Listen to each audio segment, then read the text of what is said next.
नमस्कार, यो खबर भित्रको खबर हो। म सुमन ढुङ्गाना।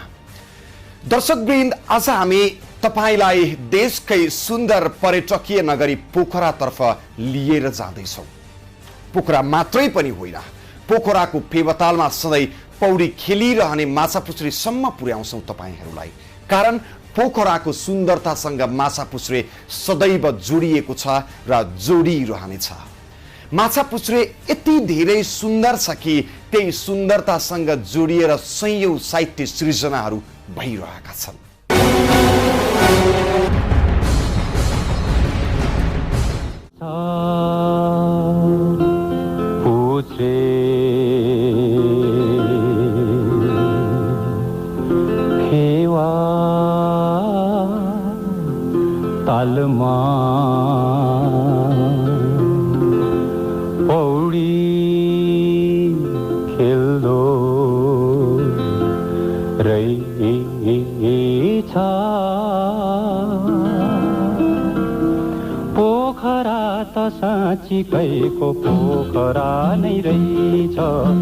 गायक प्रेम प्रकाश मल्लले गाउनु भएको यो गीत पोखरा त साँच्चीकै पोखरा नै रहेछ। हो, यो गीतमा भने जस्तै पोखरालाई साँच्चीकैको पोखरा बनाउन सबैभन्दा बढी भूमिका खेलेको छ कुमारी हिमाल अर्थात् माछापुच्छ्रेले। हो, फेवातालमा माछापुच्छ्रे पौडी खेले जस्तै लाग्छ जब उसको छाया फेवातालमा पर्छ। पोखराबाट यो हिमालतिर फर्केर हेर्यो भने यस्तो लाग्छ कि माछापुच्छ्रेले बात मारिरहेको छ मसँग। त्यसैले त विश्वका सुन्दर हिमालहरू मध्ये 13औं स्थानमा पर्छ माछापुच्छ्रे। चुचुरो हेर्यो ठ्याक्कै माछाको पुच्छर जस्तो लाग्छ। अनि एकछिन फेरि घुरिएर हेर्यो भने पाटे बाघ खुट्टा खुम्चाएर बसिरहेको जस्तो देखिन्छ हिमालमा। पोखराको शिर बनेर पोखरा सुन्दरताको प्रतीक बनिरहेछ माछापुच्छ्रे हिमाल। कास्की जिल्ला माछापुच्छ्रे गाउँपालिकामा पर्छ यो हिमाल। अहिलेसम्म कसैले आरोहण नगरेकाले यसलाई देशको एकमात्र कुमारी हिमाल पनि नामाकरण दिएको छ। स्थानीयहरूले यो हिमाललाई भगवान शिवको पवित्र स्थान मानेर श्रद्धा गर्छन्। त्यसैले पनि माछापुच्छ्रेमाथि आरोहणको अनुमति छैन। अन्नपूर्ण हिम श्रृङ्खलाको पुच्छारमा दक्षिणतर्फ पोखरालाई नियालेर बसिरहेछ माछापुच्छ्रे। माछापुच्छ्रेको उचाइ समुद्री सतहबाट 6993 मिटर रहेको छ। माछापुच्छ्रेका विभिन्न रूपका तस्बिरहरू देख्न सकिन्छ। पोखरा, चोम्रुङ, अन्नपूर्ण आधार शिविर, घान्द्रुक लगायतका ठाउँहरूमा माछापुच्छ्रेका फरक फरक रूप हेर्न पर्यटकहरू अत्यन्तै लालायित हुन्छन्। त्यस्तै साहित्यकारहरूको साहित्यमा माछापुच्छ्रेले निकै स्थान पाएको छ। पोखरा बजारबाट हवाई दूरी जम्मा 25 किलोमिटर पर्छ माछापुच्छ्रेको। त्यसैले त पोखरा पुग्ने जो कोहीलाई पनि यो हिमाल हेर्दै छौँ छौँ लाग्छ। छुट्टै मजा आउँछ यसलाई निहालिरहँ जस्तो। आँखामा राख्दा पनि नबिजाउने रहेछ माछापुच्छ्रे त। अनि किन नगाउन् त गीत। प्रेम प्रकाश मल्लले पनि माछापुच्छ्रे फेवातालमा पौडी खेल्दो रहेछ। पोखरा त साँच्चीकै पोखरा नै रहेछ।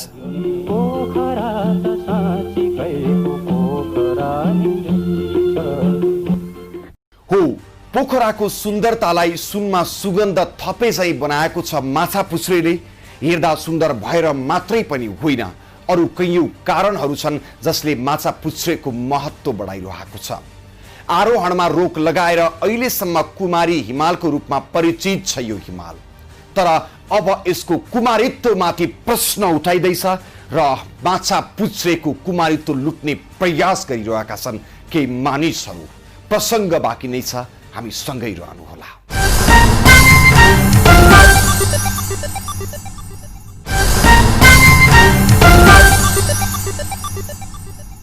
दर्शकवृन्द, अहिलेसम्म आरोहणको अनुमति पाएको छैन माछापुच्छ्रे हिमालले। धेरैको मन लोभ्याएर पनि चढौँ चढौँ लागे पनि अरू कैयौं हिमाल जस्तो माछापुच्छ्रे हिमाल चढ्न अनुमति दिइएको छैन अहिलेसम्म। एक त यो हिमाललाई भगवान शिवको स्वरूपसँग जोडेर हेरिन्छ अथवा धार्मिक रूपमा यसलाई पवित्र मानिन्छ र यस्तो पवित्र हिमाल आरोहण गर्न हुन्न भन्ने परम्परा अनि मान्यता रहिआएको छ। अर्को विश्वव्यापी रूपमा यो हिमाल भर्जिन अर्थात् कुमारी हिमालकै रूपमा चिनिएको छ। तर यति बेला उब्जिएको एउटा बहससँगै माछा पुच्छ्रेको पहिचान र भविष्यका विषयमा चिन्ता छाएको छ र डर पनि उत्तिकै छ कि कतै माछा पुच्छ्रेको अस्मिता लुटिने त होइन।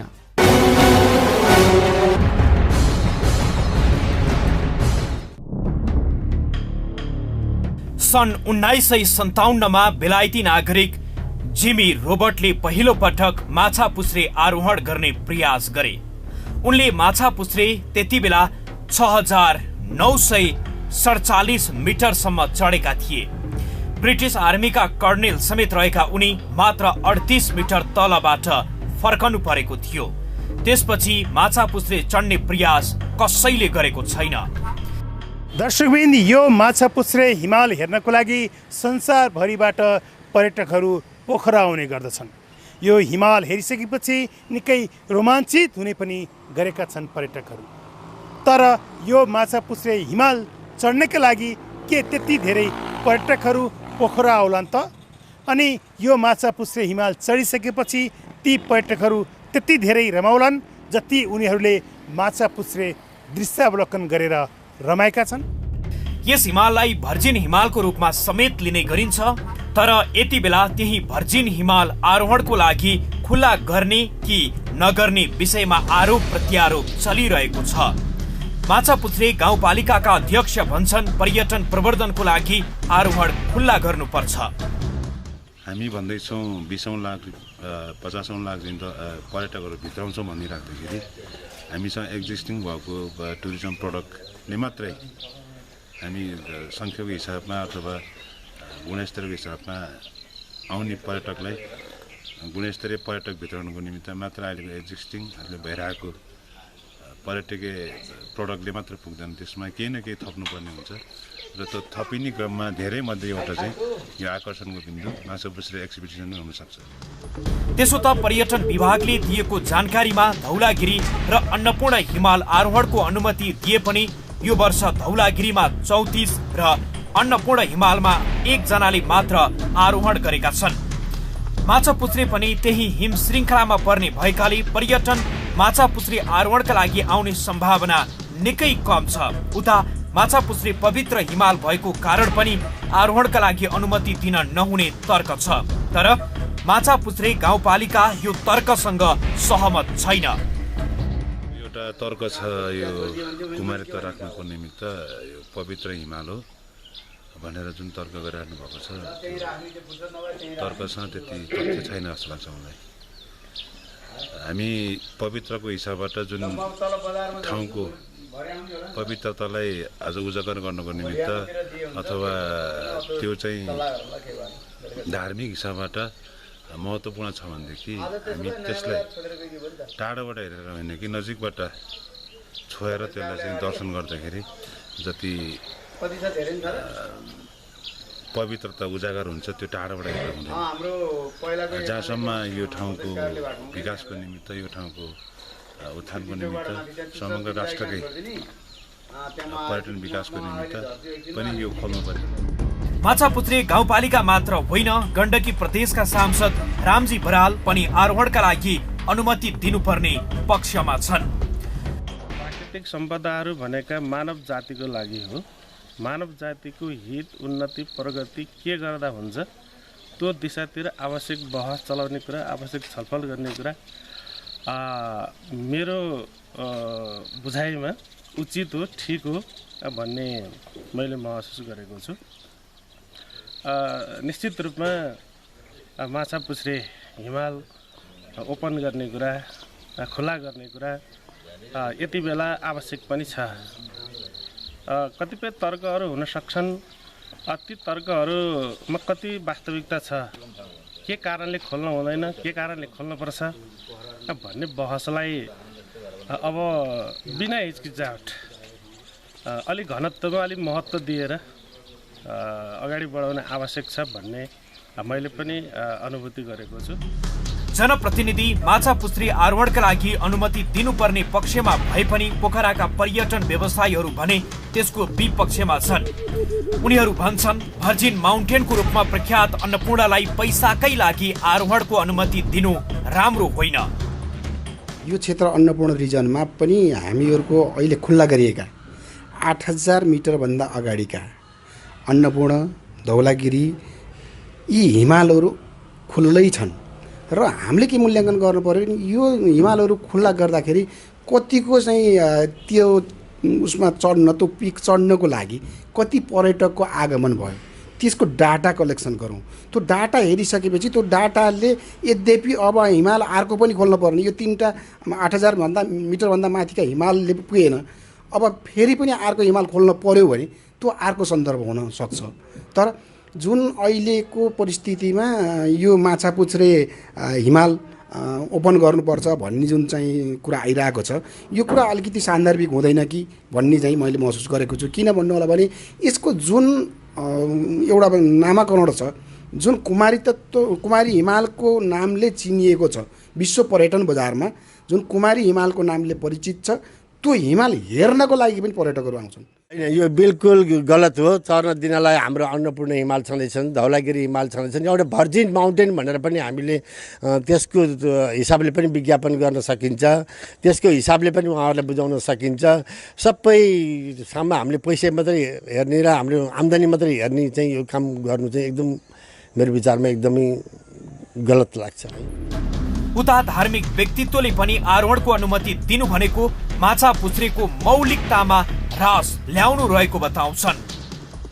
माछापुच्छ्रेमा चढेर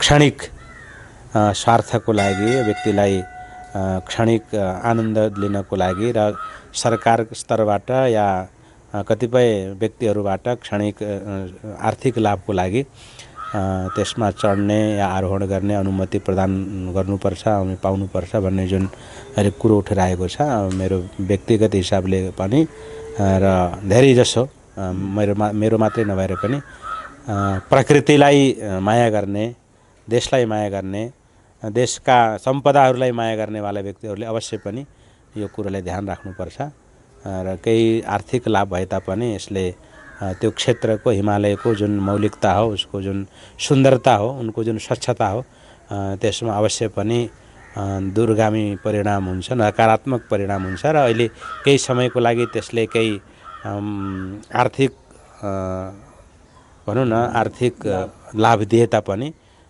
त्यो पछिको लागि गएर हाम्रो राष्ट्रको लागि नै घातक हुन्छ जस्तो लाग्छ। हो, एकातिर पर्यटन र रोजगारसँग जोडेर माछापुच्छ्रे गाउँपालिकाले आरोहण अनुमति दिनुपर्ने माग गरिरहेको छ भने माछापुच्छ्रे हिमालको कुमारित्व बचाउने अभियानमा लागेकाहरू माछापुच्छ्रे हिमाल दृश्यावलोकनका लागि राखिनुपर्ने बताइरहेका छन्। हुन त अहिले नै अनुमति दिइसकिएको या आरोहण सुरुवात नै भइसकेको अवस्था होइन, तर यसको विगत धार्मिक आस्था तथा पहिचान बारे कुनै सोच विचार नै नगरी आरोहण खुला गराउने कसरत सुरु गरिनु धेरैलाई चित्त बुझिरहेको छैन। प्रसङ्ग अझै बाँकी छ, हामी सँगै रहनुहोला।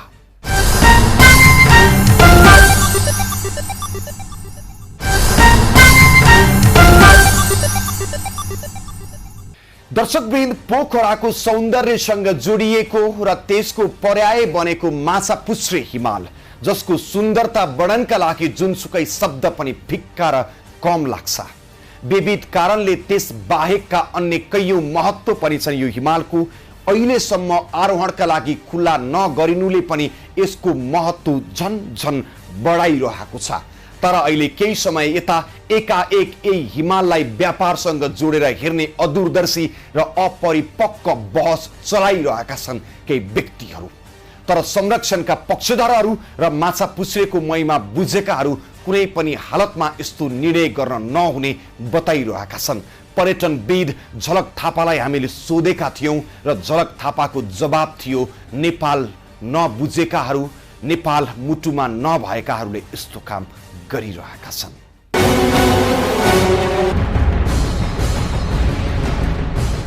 पहिला चलाउनु पर्ने मान्छेको दिमाग हेर्छु म, त्यो मान्छेको मुटुमा नेपाल छ कि छैन। मुटुमा नेपाल नहुने छैन भने त्यो मान्छे जे पनि गर्यो भयो नि। गाउँपालिकाले चलाउने भनिरहेको छ त्यहाँ। मुटुमा नेपाल छ कि छैन सोध्नुहोस् उनीहरूसँग। मुटुमा नेपाल हुने मान्छेहरूले चढ्न दिनुहुन्छ कि हुन्न? यो पोखरेलले मात्र होइन, संसारले चिनिसकेको हिमाल हो यो। सबैले मन पराउँछ यस हिमाललाई, हेर्नुको लागि मन पराउँछ। सबै हिमाल सबै चढ्नुको लागि होइन। हिमाल सबै चढाएर पैसा आउँछ भन्ने ग्यारेन्टी पनि छैन। त्यो त्यहाँ हिमाल चढ्न जाने मान्छे को हो? त्यति भिरालो ठाउँ छ, चढ्न जानु सक्ने ठाउँ पनि होइन। यो लहर मात्र त्यतिकै हिमाल त्यतिकै यो यसलाई चढाएको छैन भनेर त्यो लहरमा चढाउनु त होइन नि। यो चढाइसकेपछि यो कुमारी हिमाल भन्ने कुन चाहिँ हिमाललाई भन्ने हामीले? पर्यटन भनेको नेपालमा दुईवटा कुरा मात्रै हामीसँग, एउटा प्रकृति, एउटा संस्कृति। त्यही दुईवटा कुरालाई मात्रै जोगाएको छ हामीलाई। प्रकृति जोगाउँदैन भने हामीसँग पर्यटन छैन, संस्कृति जोगाउँदैन भने हामीसँग पर्यटन छैन। त्यति हो। यो प्रकृतिको कुरा जोगाउने कुरा हो नि। यो त यो हेर्न आउने हो नि। यो यहाँसम्म ट्रेकिङ आउने, त्यहाँ माथि हिमाल चढ्न जाने भनेर त छैन। यो त कसले चढ्ने हो हिमाल? त्यही गाउँपालिकालाई सोध्नुहोस् तपाईँले, कति हिमाल चढ्न आउँछन् यहाँ? को हिमाल चढ्न आउँछन्? हिमाल चढ्न आयो भने त्यसको पैसा सबै काठमाडौँले खाने हो, यहाँको मान्छेले पाउने होइन। उताको त्यो सबै बन्दोबस्ती सामानहरू सबै उताबाट आउँछ, उता हिमाल चढाउँछ, अनि यहाँको मान्छेले के पाउने हो? यो हिमाल चढ्नुपर्छ भन्ने सोच आउनु राम्रो हो कि होइन भन्ने त्यो आफ्नै उसले, म नेपाली हुँ, यस्तो सम्पत्ति हामीसँग छैन, अरू यति राम्रो हिमाल अरू अन्त छैन, खोइ त पर्यटक आएको छ। हिमाल चढ्न दिएर आउने भन्ने कुरा छ नि। अब यति धेरै कुरा हुँदाखेरि त आछन् भने हिमाल चढ्न दिएर कसले चढ्ने हो त्यो हिमाल?